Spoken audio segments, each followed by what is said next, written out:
അമ്മേ അമ്മേ മാമരിയേ എന്നീശോവാണോരാലയമേ.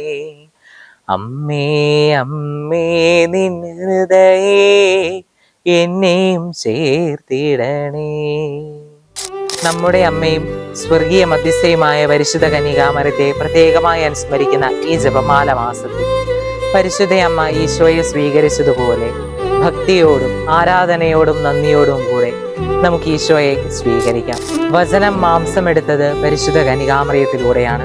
അമ്മ ഏലീശോയെ സന്ദർശിക്കാൻ പോയപ്പോൾ പരിശുദ്ധ അമ്മയുടെ ആ സ്വർഗീയമായ ഇടപെടലിലൂടെ ഉള്ളിൽ വസിക്കുന്ന ഈശോയെ ഏലീശോയ്ക്കും ഏലീശോയുടെ ഉദരത്തിൽ കിടക്കുന്ന യോഹനാനും അനുഭവിക്കാൻ കഴിയും. ഏലീശോ പരിശുദ്ധാത്മാവിനാൽ നിറഞ്ഞവളായി യോഹനാൻ സന്തോഷത്താൽ കുതിച്ചു ചാടി. പരിശുദ്ധ കുർബാനയായി നമ്മുടെ ഹൃദയങ്ങളിലേക്ക് എഴുന്നള്ളി വരുന്ന ഈശോയെ നമുക്ക് സ്വീകരിക്കുകയും നമ്മുടെ വിചാരങ്ങളിലൂടെയും വാക്കിലൂടെയും പ്രവൃത്തിയിലൂടെയും മറ്റുള്ളവർക്ക് അത് അനുഭവവേദ്യമാകത്തക്ക വിധം നമ്മുടെ ജീവിതത്തെ ക്രമപ്പെടുത്താൻ പരിശുദ്ധ അമ്മയുടെ മാധ്യസ്ഥം നമുക്ക് തേടാം.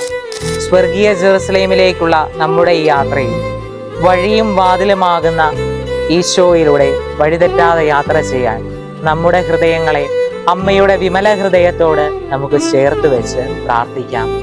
അമ്മേ, എന്നെയും ഈശോയിലേക്ക് വഴി നടത്തണമേ.